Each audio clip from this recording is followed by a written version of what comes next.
Hello everyone, and I have today with me a very special unboxing of the Midland WR100 version 1.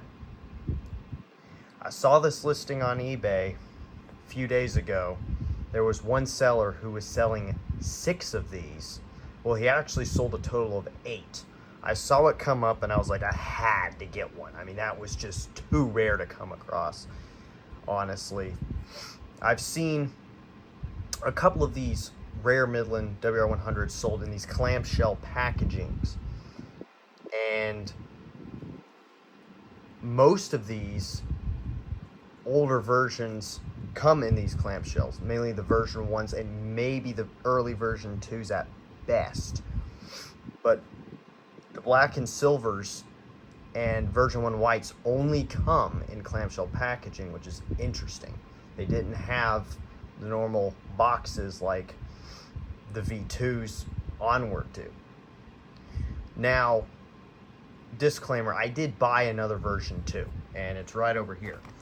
Now, many of y'all in my last community post were like, why'd you spend so much money on it? And quite frankly, it was not worth the money that I spent. I will admit, that was kind of a mistake by me, to be honest. To pay that much, that was just not very smart, I will have to admit. The reason why I wanted to bid on it, I didn't want to bid as much as I did, the 150 or whatever. Part of the reason what inclined me to want to win this particular auction was because I saw that it was based in Charlotte, and I was like, a version 2 in Charlotte, my home city, I was like, I gotta try and bid on that. Now, no, the version 2, even the version 1, I got this one at a really good price of $25 plus shipping is $30. But for this one in particular, no, they're not worth more than $30 to $40. $40 is pushing it, but no, they're not worth it. So don't do what I did and spend more than you have to on rare radios. I mean, I've done it more than once, and it's not a smart idea, and I need to do better at that, I will admit. So next time, you're not going to see me bidding more than $100 unless it was a black and silver, but a black and silver is even pushing it for a price like that. And I've seen people price these things way too high before, and because these are very rare to come across, sometimes that's the only opportunity you have. But I already have a V2 right here, but because this one was based in Charlotte, and I just thought I'd bid on it, so that's why I paid as much as I did, even though it was not worth it, believe me. But it's another V2 nonetheless, but probably shouldn't have done that. Now back to the V1. There were 6 of these, 8 of these sold total. The first listing was listed at 25, then he had 6 other ones. I only purchased 1. I wanted to give other people a chance. If I bought 2, which probably would have been a better chance, but not better chance, probably would have been better if I bought 2 of these and it gave one away. That probably would have been better, but I decided to go forth with the other auction, which wasn't very smart, but anyway. So the V1, I don't think I personally, out of collecting radios, ever thought I was going to be able to buy a V1. The closest chance I had at buying a version 1 WR100 was back on October 1st when I saw black and silver listed, and Ruskin bought it before me. Congratulations to him on that. But I was very close to a version 1, and last second someone bought it for me. So since then I just haven't seen a version 1 come at the right time for me to be able to buy one. Anyway, now you notice on my table that the 262 is missing. And you're like, well, where's the 262? Well, it's up there.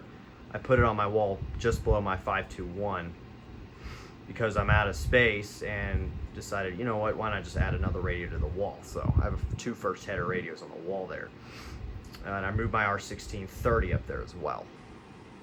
So yeah, the V1, let's get into it. No, I never thought to this day I would have been able to buy Midland WR100 version 1. And between the black and silver and the white, they're both about as rare as each other, I would say. I'd say the black and silver is more beloved and more well known, but the version 1 white is just about as rare. It's basically the same radio with the same firmware, the same internals, but one's black and silver, one's white. That's the only difference. So regardless, they are extremely rare to find and just not a common find at all. However, they do appear here and there, so I'm going to unbox it.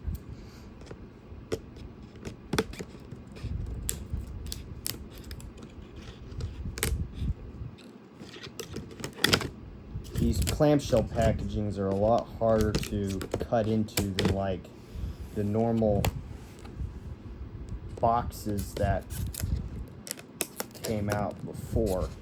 So it's gonna take me a minute to get through this. Jeez Louise.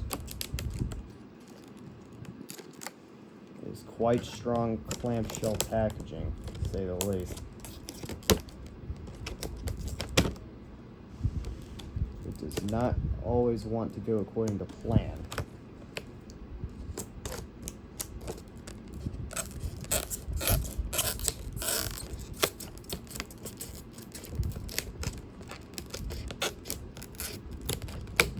Whew.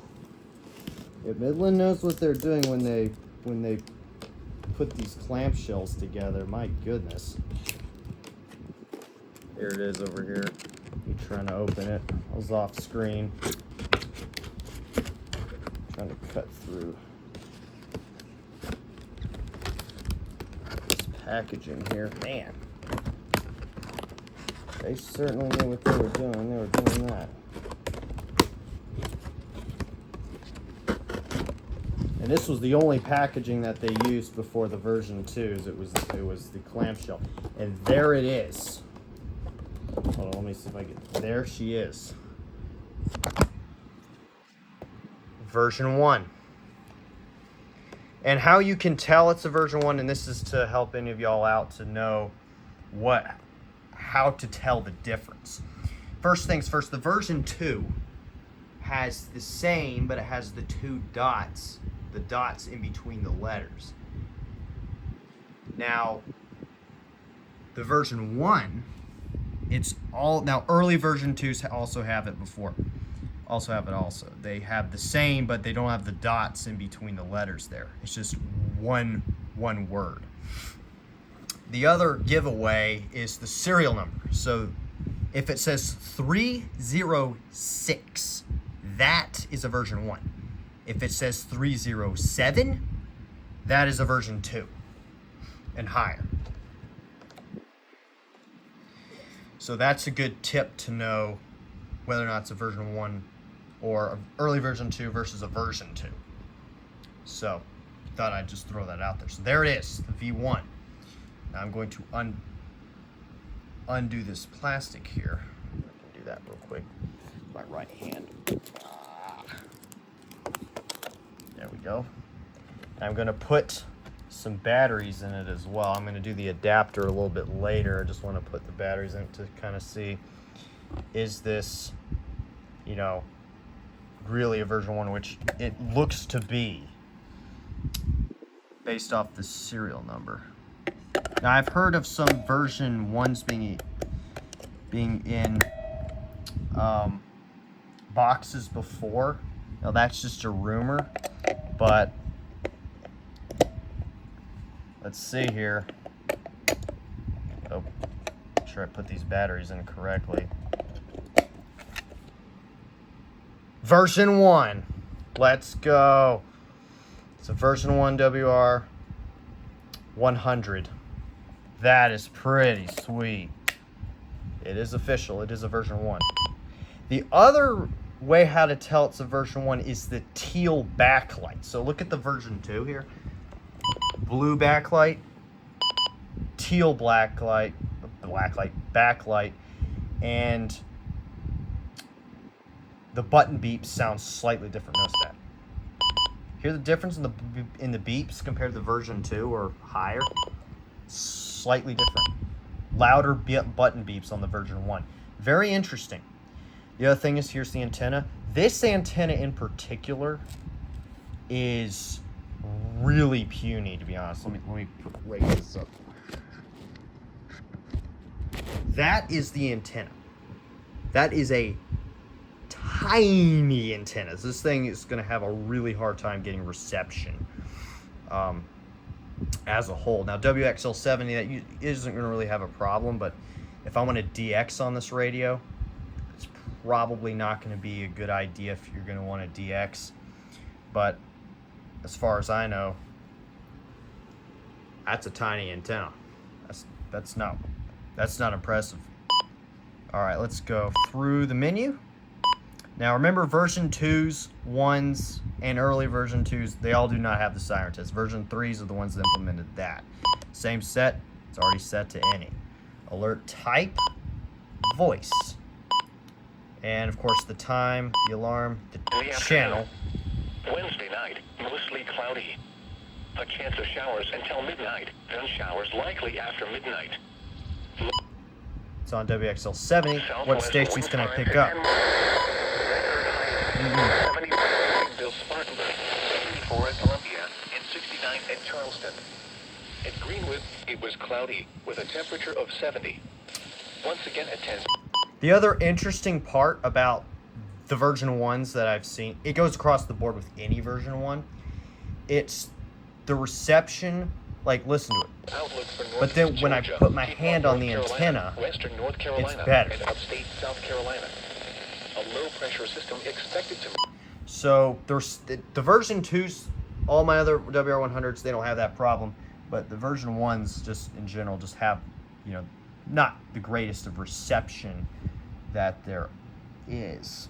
So that's going to be interesting to figure out. Part of it is because of how tiny that antenna truly is. But, you know, who cares? It's a version, it is a rare Midland. So that completes every single version of WR100, 1 through 5. I own all of them, all the versions, except the black and silver. If you want to say 1 through 5, that's cool, but not a black and silver. In terms of how beloved the WR100 is, the black and silver is definitely slightly more than I'd say the white, but still, you know, the white version 1 is still pretty sweet, I'm not gonna lie. I never really thought I'd ever get my hands on a version 1. A version 2 was hard enough to obtain, but a V1 is just unbelievable. I cannot believe that seller sold as many as he did. 6 of, how do you obtain 6 version 1s? I don't understand that, but I was like, I had to get one. There was just no question. And this one was very reasonably priced. This was not overpriced at all. Again, even the rare Midland WR100s are worth about $20 to $30 at best, and I've spent too much on a few of them, I will admit. So this version 1 is going to go right there next to my V2 on my table. I have a 12-996 coming in, and that one got it for a decent price. Wasn't too expensive for that one. About average price for a 996 is about $70, which is about average. Again, some people get them for less, some people get them for more. So that's going to go probably up there with those radios. But I'm going to put the V1 next to my version 2 right there. The 262 is going to stay on the wall for now. Now, during the summertime, my room's going to go through some major changes, and this setup is likely going to completely change over the summer. So it's all temporary for now. But the version 1, if any of you can pick one up, do it. If you can find one on eBay, try to pick one up, because these radios, the version 2s, the version 1s, I mean, it was pure luck that I was actually able to stumble upon one of these, because I was just on eBay looking around, and then I saw it listed, so that's why I got it. There were at least 10 version 2s that sold after this one, and I wasn't there at the right place at the right time. So you have to be there, right place, right time, to be able to get one. And soon enough, I was able to. So if any of you can, you know, try to buy a version 2 or version 1. You know, they are worth every penny. Don't do what I did and spend $100 on a V2. Don't do that. I'm not going to do that again. But don't do that. try to know their worth. They're no more worth than 25, 30. Now black and silver, I could justify going over 50 for that now, but I'm not going to bid like I did again. So that'll conclude this video. I am by far going to have an updated collection video. I'm going to go over every single one of my radios that I've collected recently. So that'll end that for the version 1. I'm going to put it right here next to the V2.